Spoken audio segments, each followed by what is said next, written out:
for all.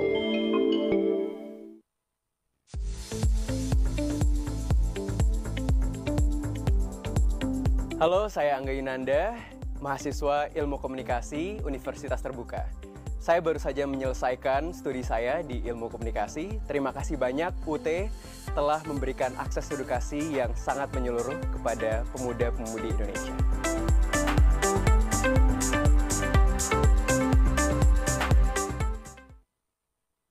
Saya benar-benar yakin bahwa masa depan Indonesia itu bertumpu pada universitas terbuka ini. Tidak mungkin ada revolusi pendidikan tanpa teknologi, dan sekarang universitas yang sudah full online, full teknologi ya universitas terbuka.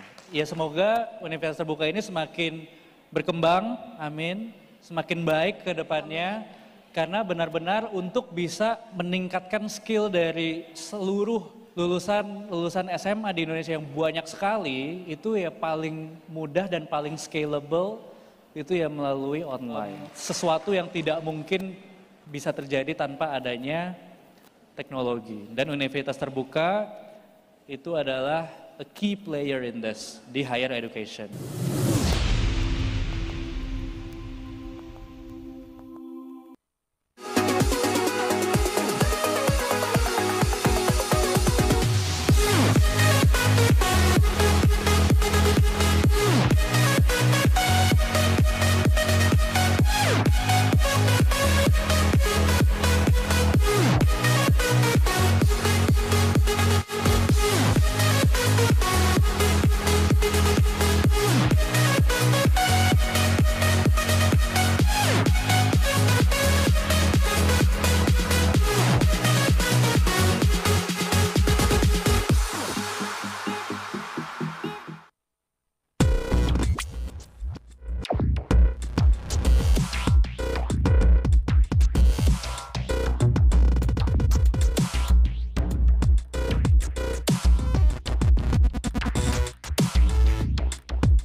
Tapi tentu kualitasnya nggak mungkin bisa direview. Ayo gabung sama aku yuk. Dah.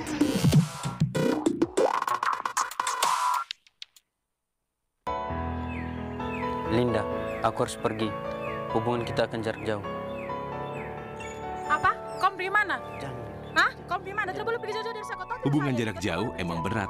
Mending kuliah jarak jauh di Universitas Terbuka.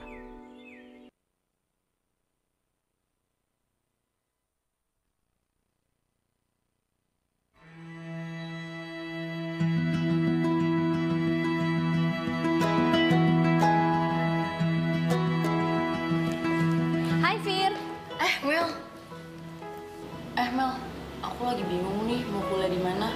Orang tua aku minta aku cepet kuliah di perguruan tinggi negeri. Tapi aku mau kegiatan dan hobi aku tetap berjalan. Kamu tahu gak universitas yang cocok buat aku itu apa? Universitas Terbuka, Fir, jawabannya. Pelopor perguruan tinggi negeri dengan sistem pembelajaran jarak jauh. Jadi nggak perlu datang ke kampus. Wah, oke banget tuh. Gimana cara daftarnya? Gini nih cara daftarnya. Buka browser di handphone atau laptop kamu dan ketik admisi-sia.ut.ac.id. Kemudian pilih admisi calon mahasiswa dan mahasiswa. admisi-sia.ut.ac.id. Lalu klik tombol pengguna baru daftar di sini. Isi data-data kamu dengan lengkap dan pastikan pada bagian email isi dengan email yang aktif ya. Kemudian klik tombol buat akun mahasiswa baru, lalu cek email aktif kamu untuk memverifikasi data akun mahasiswa baru kamu dengan mengklik tombol verifikasi email sekarang. Kemudian login dengan memasukkan email dan password yang sudah kamu daftarkan. Udah nih Mel, tapi ada keterangan saldo pembayarannya belum lunas. Ya iyalah, kan kamu belum bayar pendaftarannya. Nah, sekarang kamu unduh tagihan pembayarannya. Unduh tagihan pembayaran dan membayar biaya admisi sebesar Rp100.000.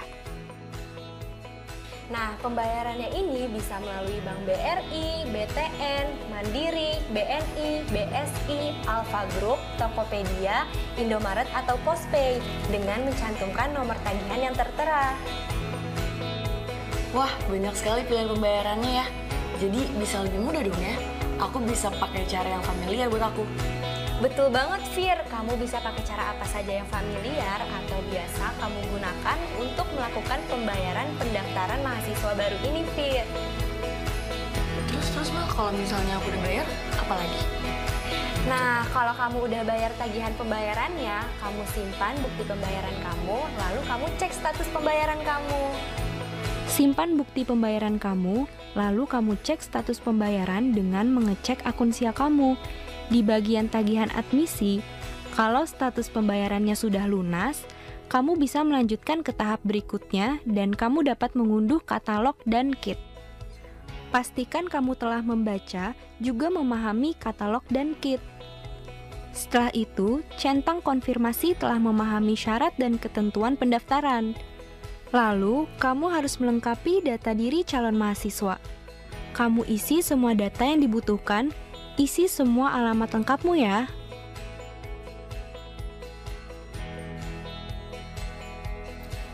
Informasi layanan belajar universitas terbuka. Ini apa, Mer? Kok ada SIPAS dan non-SIPAS? Jadi, SIPAS adalah sistem paket semester. Kalau kamu memilih SIPAS, maka semua mata kuliah kamu selama 1 semester ini akan langsung dipilih oleh universitas terbuka, Fir. Jadi, kamu tinggal ikutin deh jadwal mata kuliah yang dikasih. Nah, kalau non-SIPAS, kamu sendiri yang memilih mau berapa mata kuliah yang akan kamu registrasikan nanti. Oh gitu, Mel. Jadi, sama-sama fleksibel ya, Mel? Bener banget, jadi kamu ambil yang SIPAS atau non-SIPAS nih? Kayaknya aku mau ambil yang non-SIPAS deh, Mel. Aku mau atur sendiri mata kuliah yang aku ambil. Terus, aku lanjut apa lagi nih, Mel? Nah, selanjutnya kamu isi program pendidikan dan layanan yang sesuai dengan keinginan kamu. Pilih program studi kamu isi dengan lengkap semua data calon mahasiswa sampai ke informasi tambahan yang dibutuhkan. Selanjutnya, kamu unggah berkas wajib kamu yang diminta ya, seperti fotokopi KTP dan pas foto. Nah, untuk surat pernyataan keabsahan dokumen dan formulir isian pas foto dan tanda tangan, kamu bisa langsung unduh dari sana juga ya. Sekali lagi, pastikan isi serta unggah semua berkas wajib kamu dengan benar dan akurat ya. Kalau sudah, kamu bisa klik simpan dan selanjutnya. Nah, sekarang kamu tinggal tunggu validasi dari UT deh, maksimal 3 kali 24 jam. Nah, kemarin aku baru dapat notifikasi validasi dari UT via email kayak gini nih, Fir. Nah, kalau kamu sudah berhasil menjadi mahasiswa UT, kamu bisa unduh dan cetak kartu tanda mahasiswa sementara kamu. Mudah kan, Fir? Iya ya, Mel, mudah banget. Nah, kalau kamu ada kendala pada saat pendaftaran, kamu bisa menghubungi kontak center UT 15024 atau halo-ut.ut.ac.id atau datang ke UP BJJ terdekat. Oke, siap. Nah, nanti 3 hari lagi setelah validasi, kita ketemu di sini lagi ya untuk registrasi mata kuliah di jadwal yang sudah ditentukan. Aduh, aku jadi nggak sabar deh untuk jadi mahasiswa universitas terbuka.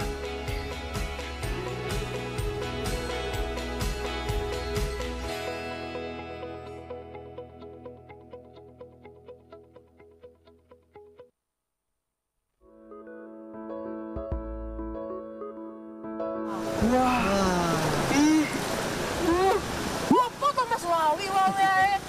Ini dilihat dulu, bagus ini loh ya kan? Iya. Waduh, Mbak Sri, aku seneng banget loh, seneng banget. Akhirnya aku kesampaian Mbak Sri. Aku kuliah sambil nelayan. Wah, aku pengen cepet-cepet ke universitas terbuka. Sampean ini dibilangin dari dulu nggak pernah mau mesti ngeyel. Iya, Mbak, dia itu maunya cari ikan aja, cari duit. Makanya, nih Mas Santo, saya kasih tahu. Universitas terbuka itu ada di mana-mana. Wah, universitas terbuka ada di mana-mana? Ada di sekitar kita. Ada di sekitar kita.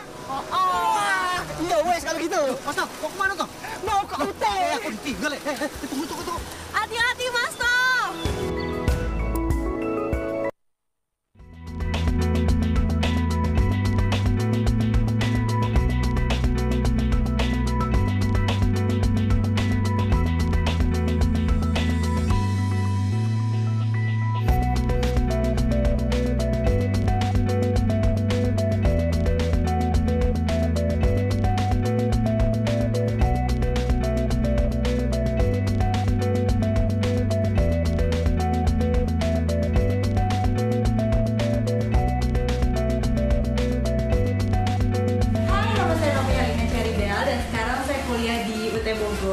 Seru banget kuliah di sini karena saya bisa bekerja sekaligus kuliah juga dan kuliahnya benar-benar fleksibel banget. Makanya buat kalian yang masih bingung mau kuliah di mana, langsung aja daftar di UT Bogor. Dah.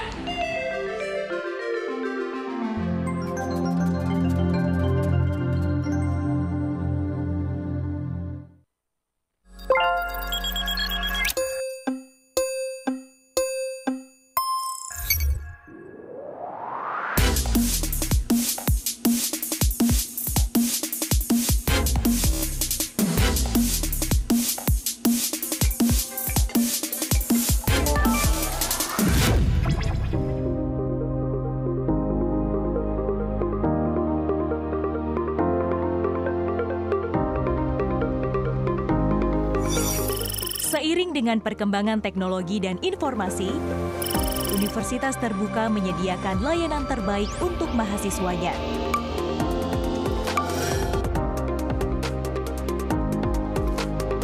UT menghadirkan salah satu aplikasi keunggulan yang bernama MyUT. Aplikasi MyUT ini hadir untuk mempermudah mahasiswa dalam mendapatkan berbagai informasi yang berhubungan dengan perkuliahan. Aplikasi MyUT ini sudah menerapkan teknologi single sign-on atau biasa dikenal dengan SSO. Station for all. Assalamualaikum warahmatullahi wabarakatuh. Selamat berjumpa kembali dalam program tutorial radio Universitas Terbuka. Senang sekali saya Fatimah Eva kembali menjumpai Anda dalam program ini dan saya akan memandu program ini hingga 1 jam ke depan. So jangan kemana-mana, tonton sampai habis ya. Karena spesial sekali pada kesempatan kali ini bahasan kita adalah tentang regulasi pengelolaan pajak daerah dan retribusi daerah terbaru. Tentunya ini berhubungan dengan satu mata kuliah bernama Pajak Daerah dan Retribusi Daerah dengan kode mata kuliah PAJA 3345. Dihususkan bagi Anda teman-teman mahasiswa yang berada di program studi D3 Perpajakan di FH ISIP Universitas Terbuka. Dan tentunya untuk ngobrolin tema kita kali ini sudah kedatangan narasumber ya di studionya UT Radio. Ada Dr. Muhtarom. Bapak terima kasih sudah hadir. Apa kabar hari ini Pak? Alhamdulillah baik.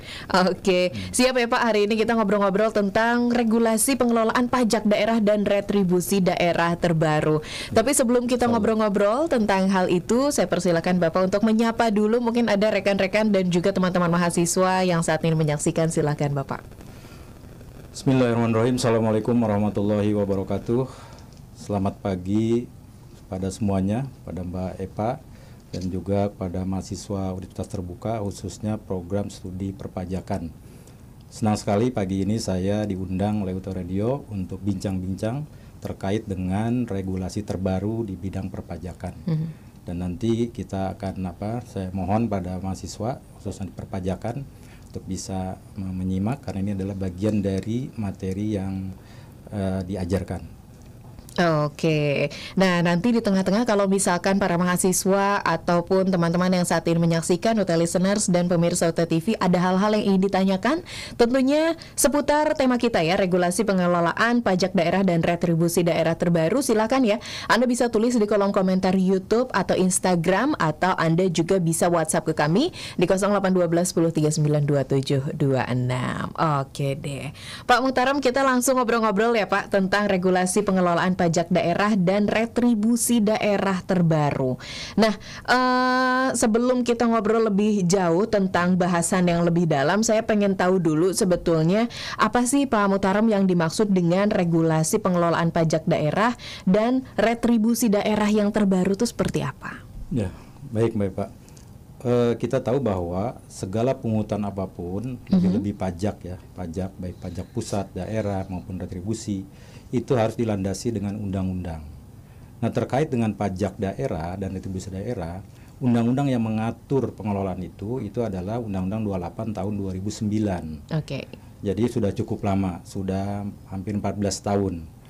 Nah, oleh karena itu maka pemerintah dalam rangka menyempurnakan pengaturan perpajakan dan juga lebih efisienkan, maka diterbitkanlah Undang-Undang Nomor 1 Tahun 2022, yaitu Undang-Undang tentang hubungan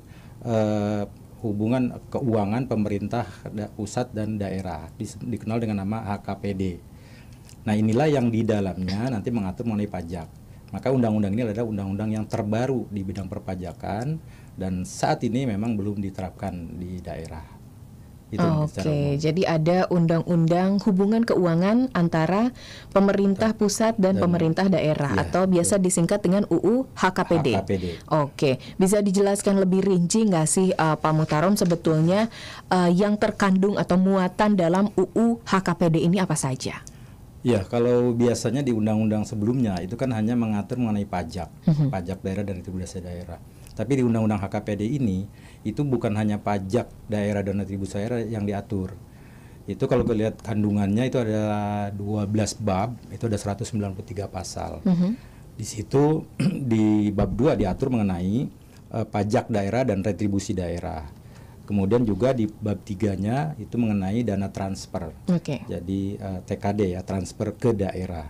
Kemudian di bab 4-nya itu ada mengenai belanja, kemudian juga diatur mengenai utang, kemudian juga dana abadi dan pendanaan, sinergi pendanaan. Jadi memang lengkap. Bahkan juga diatur mengenai sanksi.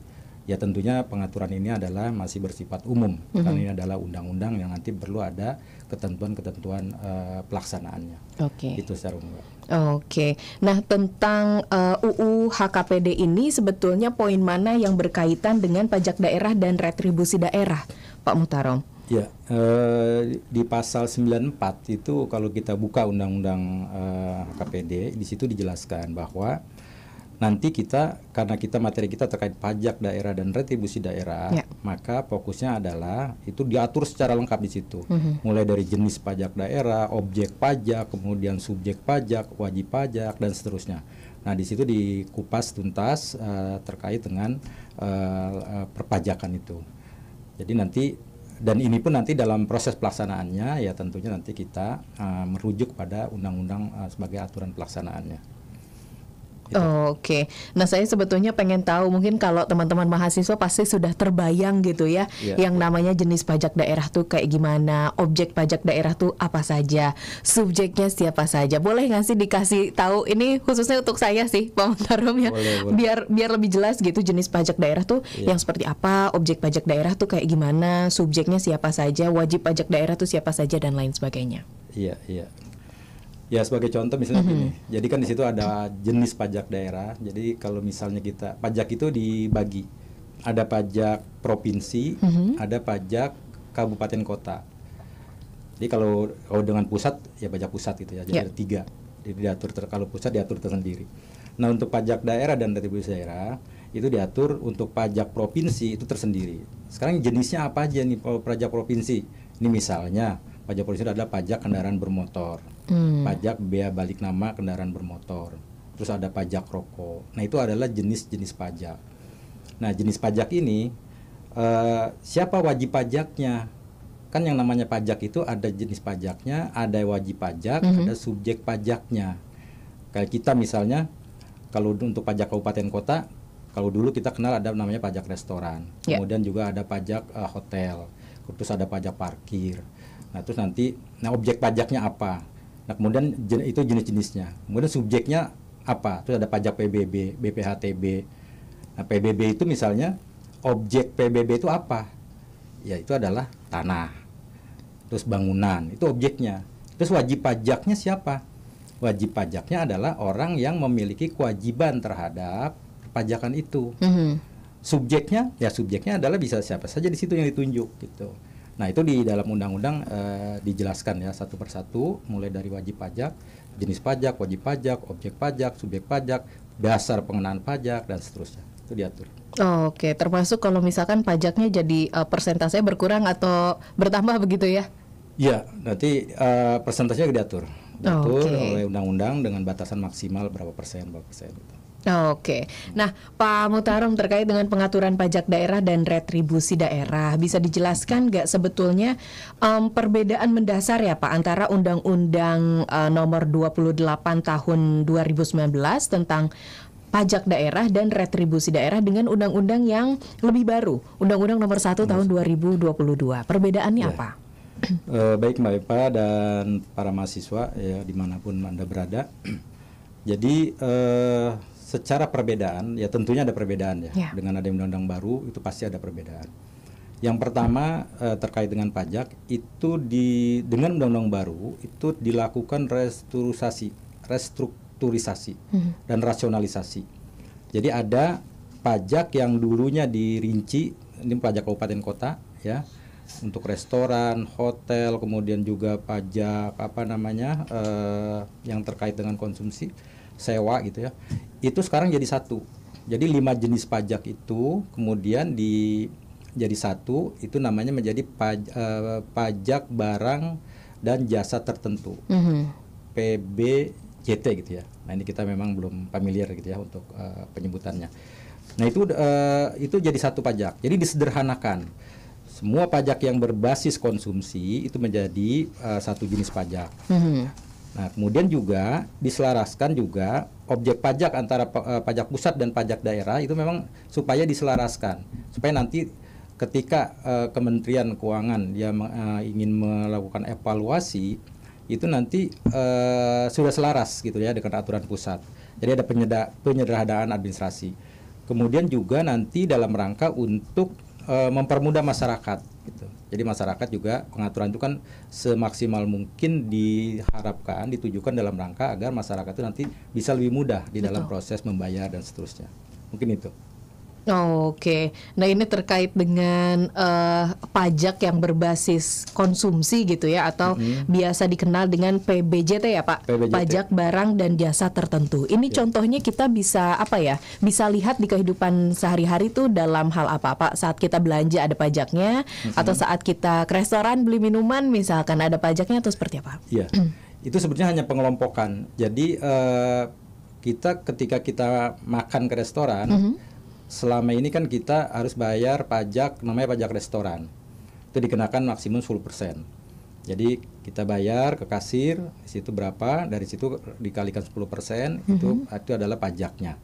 Jadi itu masuk jenis pajak daerah. Jadi pajak daerah. Jadi kewenangan memungutnya adalah pemerintah daerah. Dan pemerintah daerah ini adalah pemerintah kabupaten kota, bukan provinsi. Karena dia masuk dalam jenis pajak kabupaten kota. Nah, itu sekarang pajak restoran itu masuk di dalam kelompok PBJT, jadi pajak barang dan jasa tertentu. Jadi ada 5 tadi kan, ada 5 jenis pajak itu yang masuk kelompok itu. Pajak hotel juga demikian. Dulu kita kelompoknya nih pajak hotel, nanti disebutnya pajak PBJT. Jadi pajak apa ini? PBJT.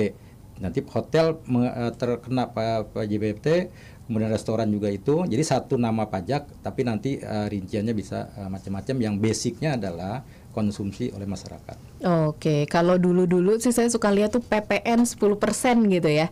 Kalau sekarang mungkin saya nggak tahu deh, udah jarang lihat struk lagi. Sekarang mungkin udah PBJT 10% begitu ya. Belum diterapkan. Sekarang belum diterapkan. Nanti 2024. Oke. Dulu PBN itu adalah pajak pembangunan. Awalnya disebut pajak pembangunan 1. Nah, itu udah terbiasa masyarakat dengan penyebutan itu. Itu sebetulnya adalah pajak restoran. Pajak restoran atau pajak hotel itu 10%. Gitu. Oke, mudah-mudahan saya nggak tahu deh, apakah harapannya PBJT ini akan disahkan lalu nanti 2024 betul-betul akan ada, atau masyarakat lebih sebetulnya cenderung nggak usah ada deh gitu. Ya, kalau bicara pajak itu kan kita akui kesadaran masyarakat itu belum semua ya. Dan mereka cenderung ya mungkin termasuk kita gitu ya. Kalau bisa mah jangan ada pajak gitu kan. Karena kan ketika ada pembebanan dari siapapun ya, termasuk dari negara, kita kan inginnya gratis gitu kan. Ya contohnya misalnya kenapa terjadi banyak tunggakan kenapa orang kalau ada restoran yang mengenakan pajak dan yang tidak mengenakan, dia bisa lebih memilih yang nggak kena pajak gitu kan. Itu karena memang orang pada umumnya enggan membayar pajak. Tapi memang yaitu bagian dari sebagai warga negara harusnya tidak demikian.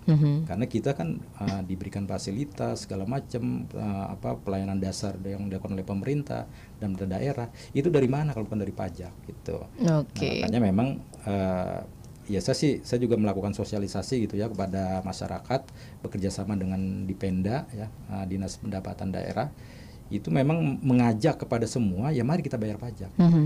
Dan termasuk saya sendiri harus mencontohkan ketika saya makan, yang tentunya kalau itu udah otomatis ya, kita nggak mungkin, saya nggak mau bayar pajak gitu kan. Sebetulnya kalau secara ininya kita bisa aja bilang jangan ada pajaknya.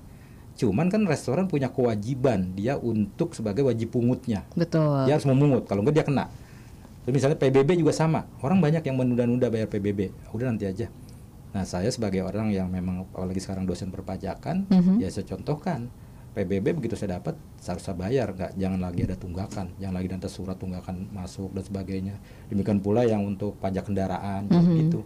Bahkan saya catat tuh di dalam HP saya tanggal jatuh tempo STNK saya ini kapan gitu. Dialarmin gitu ya Pak ya? Dialarmin, jadi seminggu sebelumnya itu udah diinfokan. Supaya apa? Supaya nanti jangan saya telat gitu kan. Betul. Ya, telat didenda, kedua juga kan ya emang kewajiban kita gitu. Dan makanya saya kepada keluarga saya pun saya mengajak, udah jangan kita pikir-pikir. Kalau emang duit ada di situ bayar. Betul. Kalau kita pikir jadi sayang gitu kan. Enak bener ini kan, kita nggak toto dipungut gitu kan. Nah itu jadi memang nanti dalam sesi tersendiri memang perlu kita sosialisasikan bagaimana kira-kira supaya masyarakat itu dia bisa ikhlas gitu bisa ikhlas dan bisa semangat dalam membayar pajak gitu kan, bukan malah menghindar gitu kan. Oke. Nah itu dia ya, harus semangat bayar pajak. Betul sih, saya juga sampai alarmin Pak kalau misalnya harus udah waktunya bayar pajak mobil gitu kan. Apalagi mudah sekarang, nggak perlu datang ngantri dan lain-lain pakai calo, apalagi ya, nggak usah online semua, STNK-nya datang ke rumah langsung. Wah lebih mudah deh sekarang ya. Oke deh, terima kasih penjelasannya Pak Muhtarom. Mohon izin rehat sejenak, kita akan ngobrol lagi di segmen selanjutnya.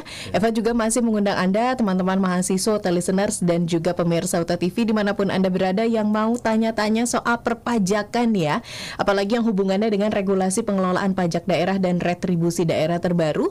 Silahkan Anda bisa tulis di kolom komentar YouTube dan Instagram, atau Anda juga bisa WhatsApp ke kami di 0812 10 39 27 26. Kita masih akan kembali menemani Anda, so stay tune terus di UT Radio Open Education Station for All.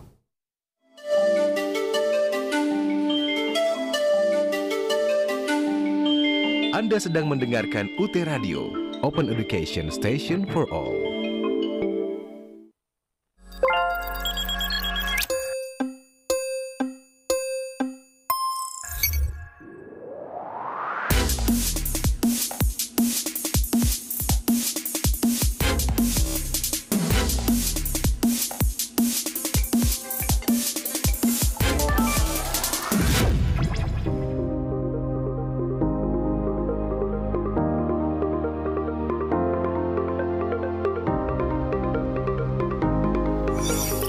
Seiring dengan perkembangan teknologi dan informasi, Universitas Terbuka menyediakan layanan terbaik untuk mahasiswanya.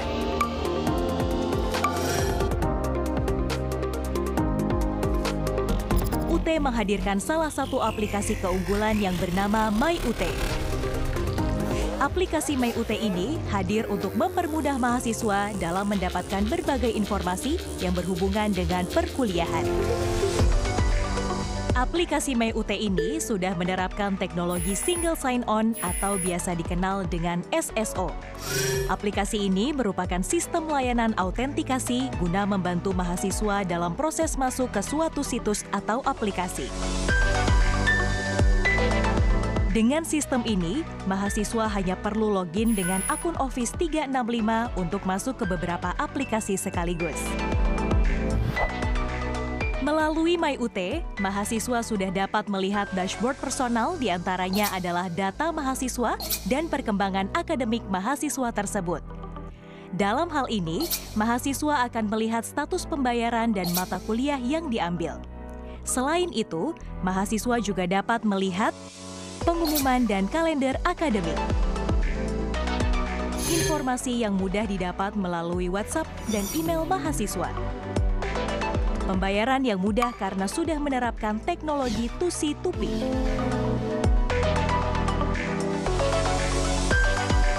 Fasilitas lain adalah mahasiswa juga dapat langsung masuk ke laman tutorial online, tutorial webinar, dan praktik-praktikum tanpa harus melakukan login ke aplikasi masing-masing. Begitu pula dengan layanan lainnya seperti registrasi, bahan ajar, ujian, kegiatan kemahasiswaan, dan yudisium. Mahasiswa cukup pilih layanan yang diinginkan dan otomatis masuk ke aplikasi yang diinginkan. Aplikasi ini juga dilengkapi dengan fitur chatbot untuk memudahkan mahasiswa dalam menunjang proses belajarnya. Fasilitas lain pada MyUT adalah mempermudah mahasiswa untuk mengetahui lokasi ujian dikarenakan dalam MyUT sendiri terdapat fitur KTPU yang akan terhubung dengan maps lokasi ujian sesuai dengan UPBJJ-nya masing-masing. Dengan hadirnya MyUT dalam dua versi, yaitu versi website dan versi mobile, mempermudah mahasiswa mendapatkan layanan kapan saja dan di mana saja.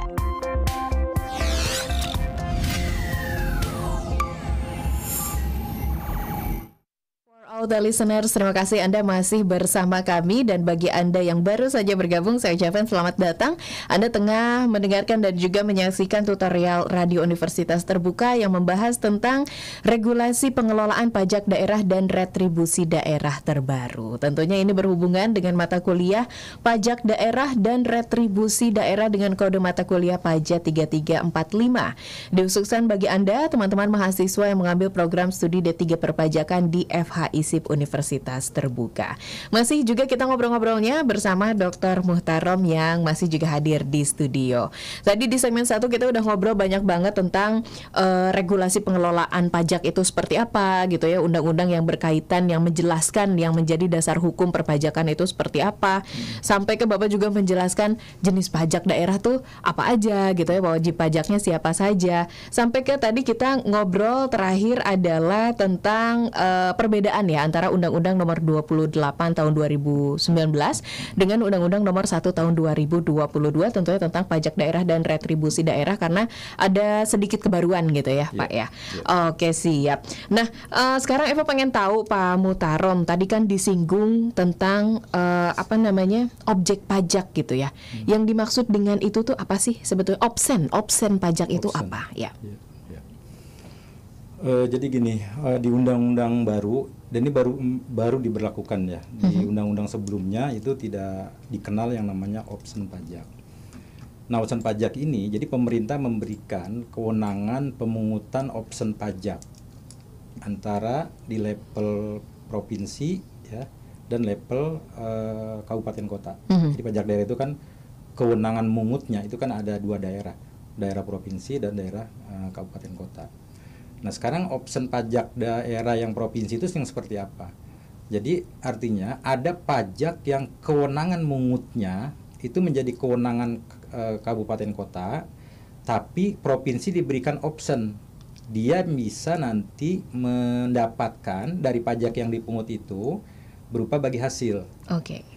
Contohnya misalnya, bukan contohnya, jadi pajak yang ada opsennya untuk kabupaten kota itu pajak mineral, logam, batuan, bukan logam, batuan dan batuan, MBLB.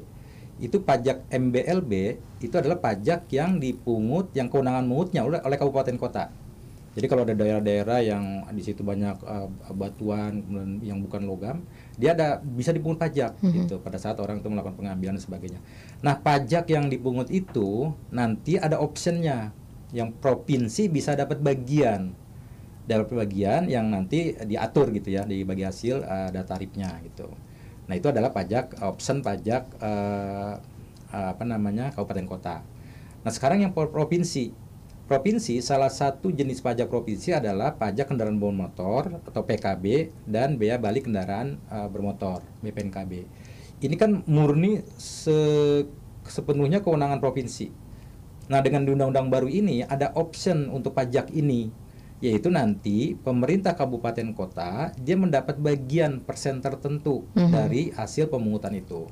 Nah, itu option pajak itu seperti itu. Kalau dulu nggak ada, kalau dia mungut ya dia buat dia semua gitu.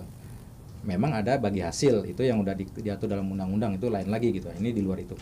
Tapi yang paling penting adalah penetapan option ini ya, itu tidak akan membebani wajib pajak.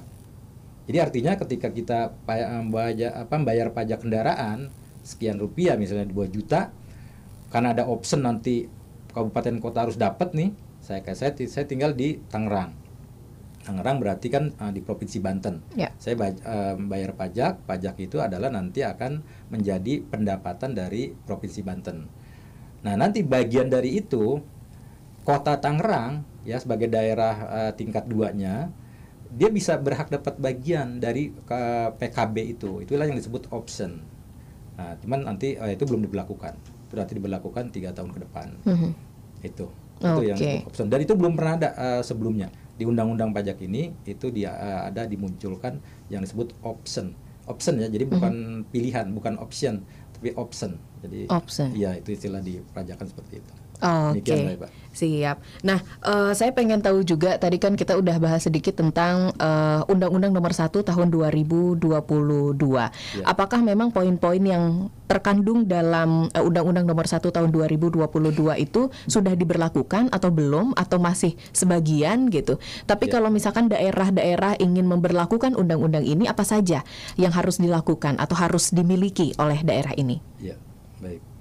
Ini pertanyaan yang bagus saya kira, karena kita apapun yang kita jelaskan nanti sebetulnya kapan implementasinya kan. Betul. Gitu. Jadi yang namanya undang-undang itu kan memang hampir semuanya itu tidak implementatif. Jadi artinya untuk bisa diimplementasikan ada aturan pelaksanaannya. Yaitu ada PP-nya, kemudian kalau menyangkut daerah harus ada Perdanya, kemudian nanti harus ada peraturan kepala daerahnya. Yeah. Nah, undang-undang HKPD ini itu kan mengatur pajak, mengatur dana DAU gitu ya, segala macam. Nah, itu ada pembagian kapan diberlakukan. Yeah. Yang pertama kalau kita lihat di dalam pasal 191 itu bisa dibuka nanti di undang-undang. Di situ dinyatakan pertama terkait tadi option yang saya jelaskan itu berlaku 3 tahun sejak diundangkan. Itu paling lambat. Artinya kalau ini diundangkan 5 Januari 2022. Kalau 3 tahun berarti tahun 2025. Terus kalau ada daerah yang udah siap dan dia mau memberlakukan, ya silakan. Cuma nanti kan ada persyaratannya ya, untuk bisa berlaku ada persyaratan-persyaratan. Nah, itu yang terkait dengan optionnya. Kemudian yang terkait dengan alokasi DAU, kemudian DBH, itu di 2023 itu udah langsung diterapkan. Karena kan DAU itu masuk dalam jenis transfer daerah. Itu Kementerian Keuangan. Jadi daerah itu mendapat dana transfer dari Kementerian Keuangan, baik ke provinsi maupun ke kabupaten kota. Itu nanti ada DBH, dana bagi hasil, ada DAU, ada DAK, itu dapat semua. Nah, kriteria dan sebagainya terkait itu langsung diberlakukan berdasarkan undang-undang ini. Jadi 2023 udah langsung diterapkan. Sekarang 2023. Artinya transfer dari Kementerian Keuangan yang biasa dilakukan ya setiap tahun ke daerah-daerah, sekarang udah mengacu pada undang-undang ini. Karena udah harus berlaku. Gitu. Nah, kemudian yang berikutnya, untuk pajak-pajak tadi kan optionnya 3 tahun kemudian. Kemudian untuk pajak-pajak yang tadi, yang jenis pajak provinsi segala macam, pajaknya ya, bukan optionnya, itu kapan diberlakukan? Itu paling lambat 2 tahun sejak undang-undang ini diundangkan. Ya, sejak Undang-Undang Nomor 1 diundangkan berlaku 2 tahun. Yeah. Jadi artinya 2024. Dia kan diundangkan 2022. Itu paling lambat. Undang-undang selalu menyebut paling lambat. Artinya kalau dia lebih cepat ya lebih bagus. Nah, sekarang untuk bisa memberlakukan itu kan tadi di awal udah saya sampaikan bahwa kalau undang-undang itu kan memang tidak langsung implementatif. Yeah. Jadi harus ada aturan pelaksanaannya. Yang pertama adalah PP-nya, peraturan pemerintah. Itu peraturan pemerintahnya udah terbit. kalau nggak salah PP nomor 35 tahun 2023. Jadi di situ nanti diatur mengenai tata cara segala macam diatur.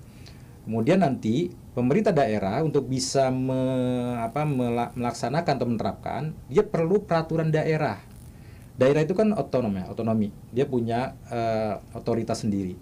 Ada DPRD di situ, maka dia harus mengatur dengan mengacu kepada undang-undang ini. Artinya nggak boleh keluar dari sini. Di undang-undang ini kan biasanya kayak tarif contohnya, itu kan diatur maksimal sekian persen. Nah nanti daerah mengatur, dia mau ngambil berapa persen. Kan harus jelas nih, supaya nanti si pelaku pajak itu, ya petugas pajak bisa mengenakan secara pasti. Restoran kita mau kenain berapa persen nih. Betul. Undang-undang menyatakan maksimum 10%. Nah daerah kalau dia mau menerapkan maksimum, boleh. Tapi itu nanti dibunyikan di dalam peraturan daerah. Nah kalau dia misalnya, saya mah nggak maksimum lah, yang penting nanti supaya ramai dulu restoran nih misalnya ya. Udah kita kenakan 5%, boleh. Kan undang-undang menyatakan maksimal, gitu kan. Jadi nanti itu diatur lagi di dalam peraturan daerah. Jadi ada kepastian di situ. Nah peraturan daerah saja itu juga belum cukup. Karena mengenai hal-hal teknis, prosedurnya segala macam, penyampaian surat pemberitahuan segala macam itu, kewajiban dari wajib pajak itu diatur dalam peraturan kepala daerah. Nah jadi sekarang karena ini dibatasi harus diberlakukan tahun 2024, yang artinya udah besok nih, per 1 Januari udah harus berlaku, maka pemerintah daerah sekarang di seluruh Indonesia itu sedang menyiapkan yang namanya peraturan daerah. Yang saya tahu ya di lingkungan Provinsi Banten itu udah hampir semua kabupaten kota sudah menyampaikan raperdanya. Raperdanya di proses raperda itu kan nggak sederhana. Ada tim, dia disusun oleh tim, kemudian dibahas di internal eksekutif, setelah itu disampaikan ke dewan, di dewan juga nanti itu dibahas, jadi ada pemandangan praksi, kemudian juga ada jawaban, ada ini, dan terus nanti ada pansusnya, nanti mengundang masyarakat diundang, ini di daerah ini kita mau mengenakan pajak hiburan misalnya sekian persen, kira-kira gimana, itu banyak tanggapan biasanya, kayak agak lama, nah di situ. Nah kalau nanti pansusnya udah selesai, maka nanti ada persetujuan DPRD namanya. Persetujuan DPRD ini karena menyangkut pajak, dia harus dievaluasi. Evaluasi pertama kalau di kabupaten kota, nanti dievaluasi oleh provinsi. Oleh tim provinsi akan mengevaluasi mengenai muatan, kemudian juga dari sisi regulasi dan sebagainya. Evaluasi kedua oleh Kementerian Keuangan. Berbeda dengan perda yang lain. Perda yang lain itu enggak Kementerian Keuangan, tapi untuk pajak harus ke Kementerian Keuangan. Jadi 2. Nah, sekarang mungkin progresnya di kabupaten kota itu udah ada yang udah sampai ke Kementerian Keuangan, ada juga mungkin masih dalam proses perda, ada yang udah evaluasi provinsi. Nah, demikian pula yang provinsi pun sama. Ketika dia akan menerapkan dan dia emang harus menerapkan, ya dia nanti akan membuat perda yang nanti dievaluasi oleh baik Kemendagri maupun oleh Kementerian Keuangan. Tetap 2, dia Kemendagri sama Kementerian Keuangan. Itu prosesnya seperti itu. Jadi prosesnya panjang juga ya sampai ke tahap implementasi gitu ya. Betul. Dari dikeluarkannya undang-undang, yang mana undang-undang ini juga pengesahannya, proses ke titik pengesahan tuh luar biasa panjang gitu ya, rapat bermalam-malam dan lain sebagainya. Belum lagi sampai ke implementasi, ternyata tiap daerah juga harus punya seperangkat aturan pendukung gitu ya, yang membakukan atau mengesahkan bahwa memang undang-undang itu diimplementasikan di daerah tersebut. Wah ini jadi eye opening juga untuk saya nih, Pak Muhtarom. Nah tadi sempat disinggung sama Pak Muhtarom tentang TKD, transfer ke daerah. Itu tuh jenisnya apa saja, Pak Muhtarom? Iya, tadi saya mundur sedikit. Tadi jadi memang pembahasan cukup makan waktu. Makanya undang-undang itu mengamanatkan paling lambat 2 tahun. Karena proses waktu 2 tahun itu memang dipandang cukup lah untuk memproses tadi, karena harus melibatkan masyarakat gitu ya. Baik ya Mbak Eva, terkait dengan TKD itu singkatan dari transfer ke daerah. Jadi dalam undang-undang itu memang sudah disebut TKD, transfer ke daerah. Kalau ininya itu adalah kan jenis pendapatan daerah itu selain dari PAD, jadi ada pendapatan asli daerah. Kemudian ada pendapatan yang kalau dulu transfer bagi hasil pusat, sekarang namanya transfer ke daerah. Nah, transfer ke daerah isinya apa saja? Satu itu isinya pertama DBH, dana bagi hasil. Oke. Dana bagi hasil itu apa? Nah, kita di daerah kita, saya contohkan lagi-lagi Tangerang. Tangerang itu kan selain pajak daerah, itu ada pajak-pajak yang kewenangan mungutnya itu pemerintah pusat, Sekyu Kementerian Keuangan. Contoh, pajak penghasilan, PPH, baik PPH orang pribadi maupun PPH badan. Betul. Itu daerah walaupun itu ada perusahaan di Kota Tangerang, ya, di situ yang itu menjadi otoritas pemerintah Kota Tangerang, pemerintah Kota Tangerang nggak punya kewenangan narik PPH. Nah, PPH itu kan banyak di situ ya.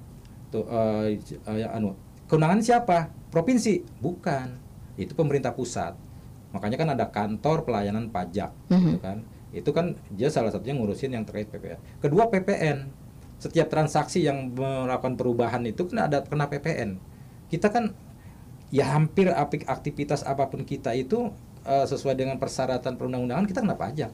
Kita beli makanan, kemudian kita beli barang dan sebagainya itu kan kena.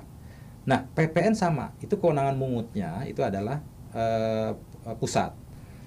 Nah kan kita berpikir lah, kok enak bener, itu kan pajak di daerah saya gitu kan, ini secara pikir ya, kok di pusat yang mungut. Nah maka dari itu, maka kemudian dibalikin lagi dengan nama transfer ke daerah, dan ini namanya jenis dana bagi hasil. Jadi ada rumusnya di sana ya, ada rumusnya. Jadi yang tadi pajak PPH segala macam yang lari ke pusat, itu karena asalnya dari Kota Tangerang, maka dia nanti akan dibalikin lagi sesuai dengan rumus bagi hasil. Itulah dalam bentuk transfer ke daerah. Tuh satu. Terus kalau provinsi juga sama. Itu semua daerah berlaku seperti itu.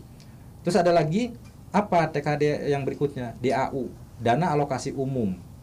Dana alokasi umum ini pemerintah pusat melakukan perhitungan, itu ada kriteria-kriterianya. Ada dari luas wilayah, kemudian juga dari celah fiskal dan sebagainya di situ. Nanti dia transfer tanpa memperhitungkan bagi hasil. Jadi nggak ada hubungannya nanti dengan bagi hasil. Jadi saya kan mengut pajak ini pajak saya. Ini pajak daerah saya, maka saya dapat DAU dong. Nah, nggak begitu. Jadi DAU itu adalah dana alokasi umum. Dan itu biasanya diperuntukkan ada untuk belanja pegawai dan lainnya adalah prioritas untuk pembangunan. Dan masing-masing daerah itu beda karena ada indeksnya ya, hitungannya. Terus ada lagi dana alokasi khusus. Jadi artinya DAU, ada DAK. Dana alokasi khusus itu dana yang secara pengalokasiannya udah dikhususkan. Kalau tadi kan umum, artinya bebas tuh kita menggunakan buat jalan, buat pegawai, terus juga buat bangun sekolah, dari situ boleh. Nah, terus yang alokasi khusus dia udah khusus. Misalnya udah disebut dana alokasi pembangunan sekolah SMP. Nah, itu khusus untuk itu. Itu ada lagi, ada kita bisa mengajukan lewat forum perencanaan Musrenbang itu ya. Nanti kita bisa ajukan. Terus ada yang untuk daerah-daerah yang istimewa, daerah tertentu, daerah khusus itu diatur tersendiri, kayak Aceh, kemudian juga Papua. Nah, itu ada pengalokasian yang orang lain atau daerah lain itu tidak dapat. Itu Mbak yang terkait dengan TKD, transfer ke daerah. Oke. Dan saya membayangkan itu uang jadinya bolak-balik sebetulnya ya, kalau dipikir misalkan satu daerah membayar pajak ke pusat begitu ya, taruhlah 5 miliar. Nah yang balik lagi bakalan 5 miliar lagi atau kurang dari itu tuh Pak. Nah, bisa jadi dari dana hasil atau DAU gitu ya, dari DAK dan lain sebagainya. Bisa 5 miliar lagi atau lebih banyak atau kurang dari itu. Ya, jadi gini, kita kan konsep negara kita adalah negara kesatuan. Jadi dan semua daerah ya itu tidak sama dari sumber pendapatannya. Betul. Ada yang memang kaya raya gitu ya dari sumber alamnya, ada yang memang nggak kaya. Bahkan nggak kaya, tidak kaya, kalau kita sebut miskin kan kasihan juga. Jadi sumbernya malah kurang. Bahkan untuk PAD-nya itu, pendapatan asli daerah, dia nggak bisa juga untuk memberikan tunjangan kepada pegawainya yang relatif besar. Contoh misalnya ada daerah yang karena PAD-nya tinggi, pendapatan asli daerah, itu kan pendapatan asli daerah itu melulu buat dia gitu kan, nggak dibawa kemana-mana. Sehingga dia bisa memberikan tunjangan kinerja yang besar, mungkin Mbak Eva pernah dengar juga ada seorang kepala dinas misalnya dia dapat tiap bulannya itu di atas 50 misalnya kan. Itu mungkin karena PAD-nya tinggi. Tapi sementara daerah tertentu dia dapat tunjangan kok cuma 2,5 juta gitu ya. Bahkan lebih kecil dari itu. Bisa jadi karena memang ini. Nah, dalam kerangka itu maka agar daerah semua juga bisa tetap membangun dan bisa pegawai juga tetap bisa berjalan dengan baik, maka pusat mengatur. Jadi mana yang sumber-sumber ini kemudian dihimpun oleh pusat, terus ada rumusan tertentu dibalikin. Nah, artinya balikinnya itu bisa jadi yang tadinya yang sumber DBH daerah tertentu mah kecil, kok baliknya gede. Gitu. Bisa jadi karena memang dia DAU-nya itu untuk belanja pegawai dan sebagainya. Atau yang tadi dia sumbernya besar ke pusat, terus balik ke dia ya kecil karena kan nanti ada sistem subsidi silang oleh pemerintah pusat. Itu diatur dalam konsep negara kesatuan Republik Indonesia. Makanya kan kita juga sering dengar gitu kan ada daerah yang protes. Lah kok kekayaan alam saya dikeruk ke pusat, kebalik sininya kok ini gitu ya. Nah, itu karena kalau kita kembali kepada konsep negara kesatuan ya memang seperti itu pengaturannya. Oke, siap. Terima kasih penjelasannya Pak Muhtara. Mohon izin kita rehat sejenak. Dan ini sedikit bocoran saja. Sudah ada banyak pertanyaan Pak di kolom komentar YouTube. Mungkin juga akan masih bertambah ya. Eva masih mengundang Anda untuk silahkan bertanya tentang pengelolaan pajak daerah dan retribusi daerah terbaru. Silahkan.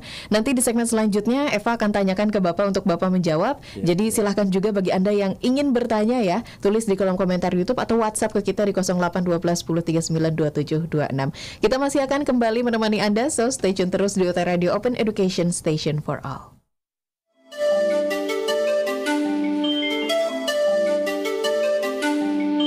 Anda sedang mendengarkan UT Radio Open Education Station for All.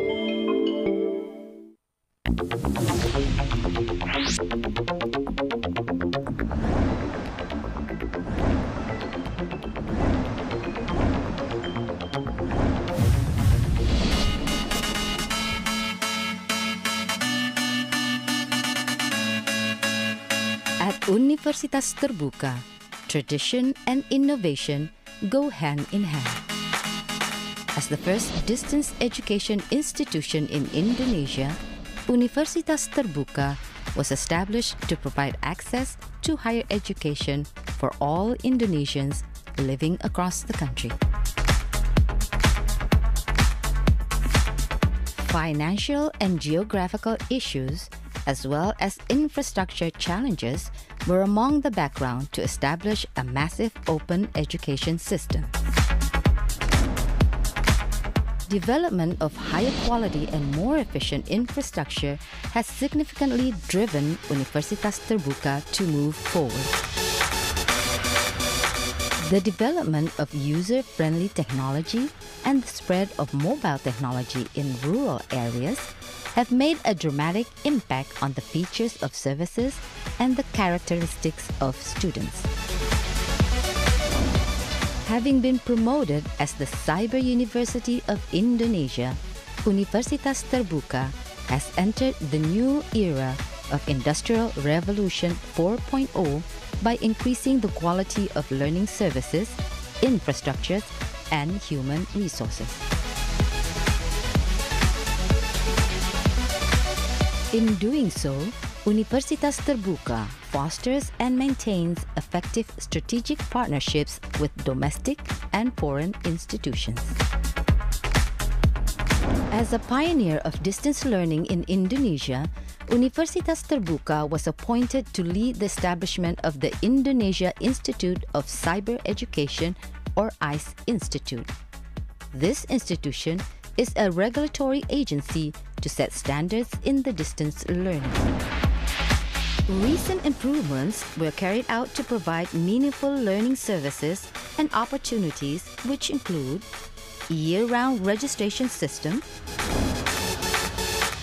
pre-seasonal programs, learning clinic, modern curriculum design, enriched learning materials, interactive digital learning materials, guided e-learning that includes online tutorials, web-based tutorials,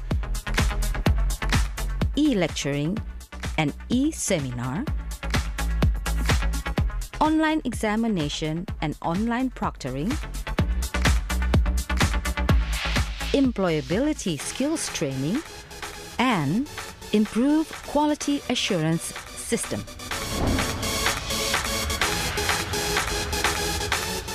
The main goal of the initiative is to improve student academic performance. Universitas Terbuka believes that constant regulatory and technological changes have created an increased focus on effective governance and quality. External reviewers and auditors, including the International Council for Open and Distance Education, ICDE, are frequently invited to provide an independent and high level of rigorous scrutiny to all aspects. In addition, kita sapa balik dulu ya Pak Muhtarom ya. Ada Sahmawi Goris Bali katanya ya. Waduh, terima kasih Bali sudah menyaksikan. Ada Amiruddin Sip, bermanfaat Pak katanya gitu. Ada Syafa, ada Tiara, ada Muni, ada Hirai Channel juga yang menyampaikan pertanyaan untuk Bapak. Mungkin bisa langsung saya bacakan aja ya Pak ya pertanyaannya untuk Bapak jawab. Pertanyaan pertama ini dari Syafa, hadir dari Serang. Terima kasih Serang sudah menyaksikan. Kalau barang-barang mewah kan juga dikenakan pajak ya Pak. Nah, bagaimana cara menentukan barang mewah yang seperti apa yang dikenakan pajak? Nah, walaupun ini mungkin kayaknya bukan pajak daerah ya, masuknya ke pajak pusat. Iya, pajak pusat. Oke, tapi barang yang seperti apa sih Pak? Apa kalau kita beli sepatu di luar negeri harus kena pajak juga, atau kalau nggak ada dusnya nggak usah kena pajak, atau gimana tuh Pak? Baik, makasih Mbak Eva dan teman-teman mahasiswa dimanapun Anda berada. Terima kasih atas partisipasinya yang telah menanyakan ya. Yang pertama, barang mewah itu bagi kita memang tidak asing gitu ya, kita mendengar barang mewah kena pajak. Tapi memang itu bukan menjadi ranah pajak daerah, itu pajak pusat. Kemudian barang mewah seperti apa? Itu banyak jenisnya. Kalau di Undang-Undang Perpajakan Pusat, itu misalnya barang rumah tangga pun kalau yang tergolong tidak biasa, barang bisa digolongkan nanti oleh di sana ada kriterianya, bisa masuk barang mewah. Kendaraan juga sama, nanti kendaraan yang seperti apa yang disebut barang mewah. Mungkin pada suatu waktu suatu barang dulunya menjadi barang mewah kayak gadget gitu ya, tapi nanti berapa periode berikutnya itu menjadi barang tidak mewah lagi karena udah siapapun udah bisa beli gitu kan. Nah, ketentuan itu memang kan terus berkembang dan itu domainnya adalah di pusat. Jadi kalau ditanya apa saja, ya sebenarnya banyak. Jadi ada kendaraan, ada apartemen, segala macam ya di situ. Dan tarifnya beda-beda. Tarifnya itu nanti ada pengelompokannya. Masuk kendaraan misalnya kan, Lamborghini misalnya kan itu udah masih itu barang mewah. Nah, tapi kalau nanti peningkatan daya beli masyarakat udah semakin meningkat dan merata, itu menjadi mungkin udah nggak ada barang mewah lagi. Nah, itu dikenakan dan dia dikenakan sekali pada saat penyerahan barang. Jadi pada saat kita membeli barang, dapat barang, nanti ada pajaknya di situ, ada pajak barang mewah. Nah, dikenakan sekali, enggak tiap tahun. Nah, itu seperti itu. Nanti jadi tergantung jenis barangnya ya, bukan tergantung harganya ya Pak? Jenisnya. Jenis barangnya. Kayak tas misalnya, kalau perempuan tuh kan tasnya 3 miliar misalkan. Jadi kan tas merek apa tuh, kalau ibu-ibu kan suka tas yang branded gitu yang mahal kan. Nah, mungkin di sana nanti masuk dalam kelompok ini barang mewah. Itu kena pada saat kita beli gitu. Oke, siap. Nah, ini pertanyaan lain dari Tiara. Izin Pak tanya, bagaimana dengan wajib pajak yang suka nunda-nunda bayar pajak? Kadang baru mau bayar pajak pada saat ada pemutihan pajak ya, dengan tujuan ada pemotongan nominal bayar pajak. Karena fenomena ini sering terjadi di masyarakat, Pak. Gimana itu? Mudah-mudahan Mbak Tiara tidak termasuk bagian yang suka menunda-nunda ya. Jadi gini, kita itu kan memang pertama tadi di awal udah saya sampaikan, orang tuh memang kalau bisa ya memang nggak bayar pajak. Gitu kan. Jadi kan ya mungkin kan ada ya negara yang memang karena dia kaya raya dia dibebaskan masyarakatnya dari pajak. Tapi ada negara yang memang dia sumber penghasilannya hanya dari pajak, sehingga apapun di situ ya sesuai peraturan undang-undangan bisa dikenakan pajak. Gitu. Nah, ketika itu ada kena pajak, tadi memang sifat dasar manusia itu kan kecenderungannya menghindar gitu kan. udah nanti aja. Apalagi pajak ini kan dia membacanya sekilas seperti kewajiban yang memberatkan gitu ya. Memberatkan dan ada yang ngaitkan dengan agama, ini mungkin nggak ada hubungannya dengan agama dan sebagainya gitu ya. Sehingga orang tidak terdorong gitu ya. Jadi sehingga banyak akhirnya yang menunda-nunda. Menunda-nunda itu mungkin macam-macam dengan harapan mungkin kalau petugasnya lupa nanti jadi catatannya hilang, kita kan enak nggak ditagih, mungkin bisa begitu. Atau nanti kalau udah duitnya udah ada yang kepake dulu, terus nanti baru dia bayar. Toh nanti juga pasti didenda, tapi dendanya pun nanti akan dihapus. Karena kan pemerintah juga kalau ini nggak bayar-bayar, orang nggak mau bayar, emang nggak ada duit mau gimana? Akhirnya dibuatlah kebijakan penghapusan denda. Bahkan pemotongan pokok itu bisa terjadi. Dan sekarang banyak untuk tunggakan yang sebelum 2022 misalnya yang saya tahu tadi waktu saya berangkat itu ada spanduk itu tunggakan pajak bermotor itu dendanya dihapus, dendanya bukan pajaknya. Kan harusnya denda tuh 2% per bulan. Terus PBB juga demikian, itu dihapus dendanya. Nah, itu dihimbau supaya kita bayar pajak. Ya berbagai upaya sebenarnya dilakukan gitu ya. Karena pajak itu memang undang-undang mengamanatkan harus ditarik, harus diambil. Jadi kita ya punya kewajiban, pemerintah punya hak. Jadi nggak bisa kita sebenarnya menghindar gitu kan. Karena kalau misalnya menghindar kena sanksi kita. Bisa-bisa disita barang kita gitu. Itu negara punya kewenangan itu. Nah, jadi fenomena itu memang itu karena memang mungkin mereka anggapannya seperti itu, dia pengen ya udahlah nanti aja, toh nanti juga akan dihapus dendanya dan sebagainya, sehingga nggak rugi juga dia. Sekarang duitnya pakai yang lain dulu gitu. Nah, itu masuk kalau nanti akhirnya dia bayar ya bagus ya gitu ya, bagus juga. Tapi masuk orang yang memang menunda-nunda. Itu sebenarnya nggak boleh menunda-nunda. Kalau kita orang Islam ya, kita menunda-nunda sholat itu kan termasuk yang dicela. Betul. Jadi kalau udah waktunya sholat ya sholat, jangan tidak tunda-tunda. Toh nanti bayar. Nanti kita sholat, terus sekarang sholat, ngapain pakai ditunda gitu. Nah kalau saya di keluarga saya begitu. Sekarang udah waktunya nih zuhur, ya udah. Toh nanti sholat juga kan harusnya lebih karena disuruh lebih awal, jangan ditunda. Pajak pun begitu. Jadi toh nanti kita bayar. Pada akhirnya akan bayar juga, malah nanti kita malah kena denda. Sekarang bayar, ya kalau emang duitnya ada, ya bayar aja. Jadi memang mindset kita harus kita ubah gitu ya. Gitu. Kalau bisa sekarang, kenapa harus nanti gitu ya? Betul. Siap. Kalau gaji kita ditunda pasti marah. Nah, tunjangan. Ditunda sehari aja udah ribut. Ya kalau giliran kewajiban, ya kan harusnya berimbang. Gitu. Betul. Oke, terima kasih pencerahannya Pak Mutarrom. Nah, ini ada pertanyaan lain lagi dari Muni, katanya hadir dan menyimak. Sebagai warga negara yang baik, taatnya kita itu memang membayar pajak ya Pak. Tapi kalau boleh tahu Pak, pajak itu sendiri dipakai untuk apa oleh pemerintah? Terima kasih. Ini ada dua orang yang menanyakan dari Hirai Channel juga tanya, sebetulnya pajak dipakai buat apa sih sama pemerintah gitu? Silakan jawabannya Pak. Ya, baik.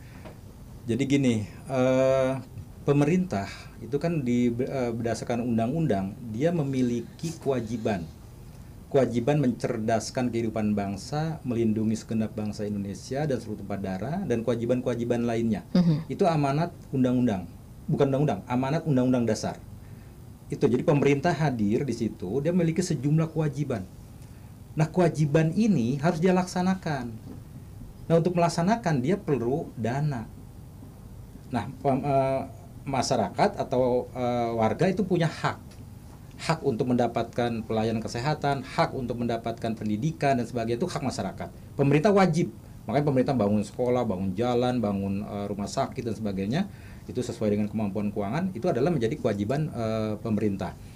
Nah, dalam rangka mewujudkan kewajiban itu, yang artinya memenuhi hak masyarakat, maka pemerintah kan perlu dana. Dari mana dananya? Nah, pemerintah punya hak untuk memungut pajak kepada wajib pajak sesuai dengan peraturan perundang-undangan. Enggak semua orang juga kena. Kalau orang yang kayak pajak penghasilan, yang penghasilan yang nggak ada, ya nggak akan dipungut, gitu kan? Jadi jadi pajak ini udah aturannya diatur sedemikian rupa itu untuk berajaskan keadilan. Jadi pungut. Jadi dalam rangka untuk membiayai tugas negara. Negara dibagi 3 kan di dalam penyelenggaraan pemerintahan, ada pemerintah pusat, ada pemerintah daerah. Pemerintah daerah itu ada provinsi, ada kabupaten kota. Nah, sekarang duit yang kita bayar tadi itu dihimpun di dalam struktur anggaran Kalau di pusat namanya APBN, kalau di daerah namanya APBD. Betul. Struktur itu kan ada sumbernya namanya pendapatan. Itu tadi yang kita sebutkan, pendapatan itu ada dari pajak pendapatan asli daerah, yang di dalamnya pajak dan retribusi, ada dana transfer, ada yang lain-lain juga, misalnya dari hibah dan sebagainya. Itu masuk dalam kelompok pendapatan. Nah sekarang buat apa duit itu, kan gitu tadi pertanyaannya. Ya buat membelanjai kegiatan pemerintah. Apa itu? Satu, pemerintah punya kewajiban membiayai infrastruktur. Infrastruktur itu banyak, infrastruktur jalan, air bersih, kemudian juga pengairan dan sebagainya, sekolah, kesehatan, itu harus diadakan. Pemerintah punya kewajiban minimal 20% pendanaan pendidikan, itu undang-undang pendidikan. Terus pemerintah juga punya kewajiban minimal 10% untuk mendanai kesehatan. Betul. Bentuknya apa? Ada membangun rumah sakit, melengkapi peralatan rumah sakit, kemudian juga membiayai nakesnya, guru dan sebagainya. Nah itu diambil dari mana? Ya dari pajak tadi. Nah, jadi dialokasikan untuk belanja-belanja, salah satunya adalah belanja wajib. Jadi ada belanja wajib ya yang menjadi pelayanan dasar, itu kesehatan, pendidikan, infrastruktur, kemudian ketertiban, itu masuk belanja wajib. Nah kemudian nanti buat apa lagi? Buat belanja pegawai. Kan ada yang ngelola semua itu. Ada pejabatnya, ada pegawainya dan sebagainya, dia harus dibayar. Ya kalau nggak dibayar nanti siapa yang mengelola itu semua? Nah itu diambil dari sumber dana tadi, pendapatan tadi. Kemudian apa lagi? Pemberian beasiswa segala macam gitu kan. Kemudian bantuan kepada warga yang miskin. Warga yang miskin kan itu menjadi tanggung jawab negara. Kalau negara kaya raya itu memang kayak di Arab gitu ya, itu kan dijamin minimal untuk kebutuhan hidup minimal. Kalau kita kan belum bisa seperti itu, karena belum mencukupi anggaran. Tapi pemerintah sudah memulai, orang yang kategorinya miskin dia nanti dibantu. Memang tidak full gitu kan. Nah, itu pusat membantu, daerah membantu, itu banyak gitu ya. Nanti kalau kita coba nanti di searching mengenai contoh APBD, di situ akan kelihatan kayak neraca gitu ya. Ada sumber pendapatan, ada belanjanya buat apa saja di situ. Itu rinciannya banyak. Jadi banyak sekali. Makanya nanti ketika pendapatan diperoleh katakanlah suatu daerah dalam 1 tahun 5 triliun, itu nanti akan teralokasi habis buat pembangunan jalan, pembangunan jembatan, pembangunan rumah sakit, segala macam, semua di situ itu udah terhimpun dan dirinci. Kita transparan karena aturan yang menuntun itu ya, ketentuan yang mengatur tentang bagaimana belanja harus disajikan dan sebagainya, itu aturannya rigid. Untuk daerah dari Kementerian Dalam Negeri, kalau pusat dari Kementerian Keuangan, rigid. Kayak di UT misalnya, di UT juga sama kan, punya peraturan terkait dengan belanja itu apa aja. Belanja ada buat P2M2, ada buat gaji dosen dan sebagainya. Itu dirinci, ada kode rekeningnya segala macam. Duitnya dari mana? Nah dari tadi ada sumber dari mahasiswa, ada kerjasama dan sebagainya. Nah itu seperti itu. Jadi berimbangnya segitu. Jadi jangan kita beranggapan nanti ini kan pajak ditarikin terus, buat apa sih? Ya memang kita nggak bisa dan tidak otomatis. Kalau pajak itu kan berbeda dengan retribusi. Pajak itu ketika kita bayar PBB, kan tanah kita nih di depan. Cuman di depan kita ada jalan. Kan maunya kita ini sudah bayar PBB-nya. Jalannya harus dibagusin dong. Nah nggak seperti itu. Penggunaannya dia tidak langsung. Dia uang masuk nanti penggunaannya diatur kemudian. Tidak otomatis. Beda dengan retribusi. Kalau retribusi kan begitu kita bayar, misalnya retribusi perizinan, kita bayar misalnya, ya kita dapat bukti izinnya. Orang yang nggak mengurus itu ya enggak gitu kan. Jadi dia bayar secara langsung. Tapi kalau pajak enggak. Dan penggunaannya adalah diatur kemudian sesuai dengan peraturan yang sudah ditetapkan. Ada prosesnya untuk terasa lagi ke kita gitu ya. Iya. Kalau pajak. Akhirnya ke kita. Siap. Nah ini ada pertanyaan lain dari Hirai Channel. Retribusi rawan calo gimana ya Pak? Katanya gitu. Silahkan, gimana menurut pandangan Bapak? Ya sebetulnya bukan hanya retribusi. Kalau percalon itu kan memang dari tahun ke tahun calo-calo itu memang gimana ya, akhirnya kan kayak dibenarkan karena dia sebagai jasa gitu kan, aja seperti itu. Sekarang kayak contoh misalnya ketika kita mengurus perpanjangan STNK segala macam, itu kan ada biro jasa. Betul. Jadi memang ada jasa orang yang ngurus. Di satu sisi memang kadang-kadang diperlukan, tapi bukan calo ya. Jadi ini bagi orang yang sangat sibuk gitu ya, dan dia nggak punya waktu, sehingga dia lebih nyaman atau lebih enak kalau ada orang yang turut membantu yang kita sebut dengan biro jasa. Nah, nanti dia akan bayar lebih. Nah, kalau yang demikian kan itu menurut saya orang yang memang dia juga bantu kita. Saya juga misalnya sering kan pakai biro jasa. Saya nggak bisa nih kan, saya harus ke sana gitu. Yang penting mobilnya udah ini difotoin segala macam, dia yang ngurus. Nanti saya bayar kan sesuai dengan itu. Atau kalau yang realnya ya yang nggak kita mau ngurus sendiri, itu kan kita capek. Tapi bagi orang yang punya aktivitas bisnis, sangat sibuk, dia rugi dong kalau dia sampai seharian ngurus di situ, makanya dia bayar. Nah, ada juga memang yang kalau kita datang ke sana orang yang menawarkan jasa. Ya mungkin bahasa kerennya jasa kali ya. Kalau calo, dulu mah calo di kampung saya mah calo tanah tuh banyak. Maklar ya, Pak? Iya. Jadi tergantung kitanya. Kalau memang kita mau ngurus sendiri, silahkan. Karena memang apalagi sekarang udah terbuka. Semua pemerintah daerah, pemerintah pusat dan pemerintah ya kabupaten kota itu wajib memampang tarif retribusi, tarif pajak, mekanisme pengurusannya kalau kita datang itu ya. Itu wajib dan mereka transparan.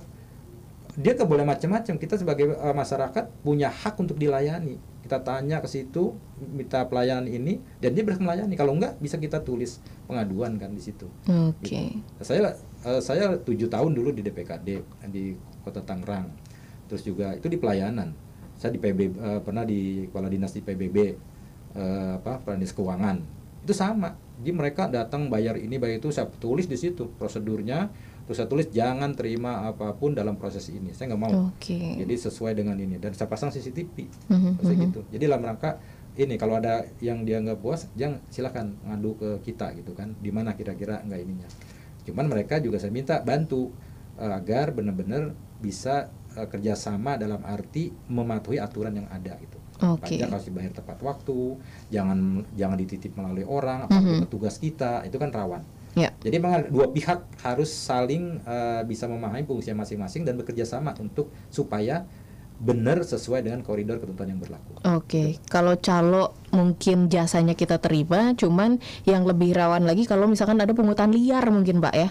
Ini hal-hal yang di luar batas harusnya tidak ada jadi ada gitu. Harusnya kita bayar 10.000 karena ada pungutan liar tambahan untuk administrasi lah apa segala macam jadi 13.000 misalkan kayak gitu. Kalau satu orang bayar 3.000, 1 juta orang bayarnya jadi berapa? Mungkin itu yang jadi kekhawatiran tertentu juga gitu ya.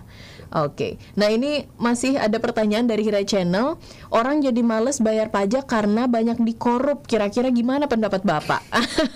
Ini nih karena fenomena yang ramai kemarin nih ya Pak. Kita jadi terbuka semua dan jadi pada males bayar pajak. Betul. Ya pemberitaannya memang luar biasa ya. Jadi artinya bisa mempengaruhi jiwa atau semangat orang. Terutama yang memang dia males, ya pasti tambah males gitu. Yang rajin pun akan bertanya-tanya tentunya begitu. Sebetulnya wajar ya masyarakat bertanya begitu wajar. Cuman kalau kita pikir lagi, berapa juta sih wajib pajak kita? Terus berapa triliun sih yang diperoleh? Kemudian berapa sih yang dikorup gitu? Artinya jadi yang dialihkan untuk kejahatan itu kan sebetulnya kecil. Lah kita jangan berpihak ke yang kecil. Jangan lantas karena ini ada ketidaksempurnaan, lah kita milih ya udahlah saya nggak mau. Nggak begitu. Tapi yang justru yang patuh, yang banyak, yang pada ini yang petugasnya betul-betul gitu kan, itu kan banyak. Dan dia udah benar-benar bekerja dengan baik. Nah, itu harusnya kita dukung yang seperti itu gitu. Jadi itu boleh menjadi kita ya, introspeksi kita. Tapi jangan menjadi mengurangi semangat kita. Betul. Gitu. Dan sekarang kayak gini, mahasiswa, apakah semua mahasiswa itu kita bisa nyatakan bahwa dia tidak nyontek? Terus apakah mahasiswa semuanya nyontek? Kan enggak. Jadi memang di dunia ini ada yang baik, ada yang tidak. Di satu komunitas apapun itu selalu begitu. Jadi ada di satu kelas yang orang pinter dengan seleksi tertentu pun yang badungnya ada. Saya dulu di STAN, itu seleksinya udah luar biasa. Dari dari sekolah terus masuk ke STAN, tapi ternyata anggapan saya kan ini berarti orang pinter semua, orang pilihan. Kan tekun-tekun gitu kan. Ternyata ada yang dia tuh yang malas belajar, yang agak badung itu ternyata ada. Dan di kelompok-kelompok yang keagamaan pun sama gitu. Jadi memang ternyata Allah sudah menciptakan itu selalu ada baik tidak baik berpasangan seperti itu. Jadi ada keburukan, ada kebaikan. Nah, sekarang kita cenderungnya mau mana? Ya pilih yang baik. Jangan terpengaruh oleh hal yang seperti itu gitu kan. Karena memang di dalam dada manusia itu kan Allah mengilhamkan fa'alhamaha fujuraha wa taqwaha. Ini mungkin yang muslim bisa menyimak ya di dalam Al-Qur'an. Jadi ada kecenderungan orang untuk selalu berbuat baik, pembangkangan fujuraha wa taqwaha, dan ada kecenderungan ketakwaan. Itu selalu berinteraksi. Ini saya mau buat baik nggak nih? Ini dibisikin lagi. Nah itu seperti itu. Jadi memang jangan aneh kalau di dunia ini di komunitas manapun, di instansi manapun, pasti kita akan menemui banyak orang baik dan juga ada orang yang kurang baik. Jadi artinya ada yang orang suka curi-curi begitu kayak korupsi, ada juga yang banyaknya enggak gitu. Nah kita di pihak mana kita berada, itulah kita ambil yang positif gitu. Oke, siap. Terima kasih Pak Muhtaram sudah ngobrol-ngobrol, luar biasa ya. Kalau ngobrolin pajak seru banget. Sebetulnya ini masih banyak sekali pertanyaan yang masuk, tapi mohon maaf tidak bisa dibacakan karena terbatasnya waktu kita. Ini sudah 1 jam lewat sedikit. Jadi saya ucapkan terima kasih Pak Muhtaram. Mungkin besok-besok bisa ada sesi khusus ya tentang perpajakan ya. Oke deh, sehat-sehat Pak Muhtaram. Salam untuk teman-teman di fakultas. Insya Allah nanti kita ketemu lagi di lain kesempatan ya Pak ya. Baik, saya ucapkan terima kasih pada Mbak Epa dan teman-teman kru T Radio yang telah mengundang saya di sini. Demikian pula teman-teman mahasiswa yang turut menyimak. Semoga apa yang baru saja kita lakukan ini ada manfaatnya bagi kita semua dan dicatat oleh Allah sebagai satu amal kebajikan. Amin, amin. Saya akhiri dari saya, kurang lebihnya mohon maaf. Tentunya banyak hal yang tidak saya tahu, dan kalau ada pernyataan penyampaian saya yang kurang pas, baik dari sisi ketentuan dan sebagainya, saya mohon dimaafkan, dan kita mari sama-sama belajar untuk mengecek ulang terhadap ketentuan yang berlaku. Baik, saya mohon pamit undur diri. Saya ucapkan Assalamualaikum warahmatullahi wabarakatuh. Waalaikumsalam warahmatullahi wabarakatuh. Saya Fatimah Eva juga pamit undur diri. Sampai jumpa kembali dalam program-program UT Radio berikutnya. Wassalamualaikum warahmatullahi wabarakatuh.